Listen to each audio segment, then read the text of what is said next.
Припадници на навивачката група Комите кои беа приведени по протестите во јуни откриле дека странски бизнисмени плаќале за да создаваат нереди. Објаснува премиерот Заев откако за американскиот медиум BuzzFeed открил дека грчки бизнисмени, што и се наклонети на руската кауза, плаќале на македонци од 13 до 21.000 долари за насилство во пресред на референдумот. Знаете, тие млади момчиња од Комити кои нападнаа полицајци беа повикани во полицијата на исказ, на разговор, па споменуваа бизнисмени од Русија давале пари, заради тоа они се тука, они немат ништо против или слично.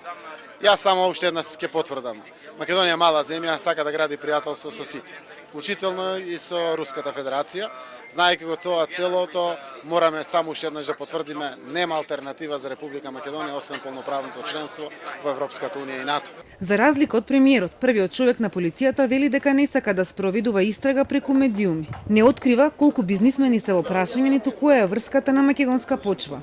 Било што да имаме и какви информации да имаме во било во каков однос што се однесува на сензитивни прашања, треба да знаете дека ниту ќе можеме, ниту смееме, ниту пак е потребно тоа да го водиме преку медиумите и како истрага да ја спроведуваме преку медиумите. Целта на бизнисмените е да ја спречат земјава да влезе во НАТО, вели Заев во интервјуто за BuzzFeed. Руските представници што беа тука, а и други од Москва, не кријат дека се против нашата интеграција во НАТО. Дел од нив се поврзани со медиумите. Дел од нив ги потекнуваат младите луѓе да протестираат пред парламентот, да напаѓаат полицајци. Многу е очигледно. Заед на самитот на НАТО побарал од Трамп да ја помогне на нашата држава да има успешен референдум и го повикал да дојде американскиот претседател Трамп за време на кампањата за референдумот, рекол македонскиот премиер за BuzzFeed. Трамп на самитот на Алијансата минатата недела беше прашан дали очекува зголемување на руското влијание врз дестабилизацијата на Балканот по поканата за Македонија. Одговор тој не даде.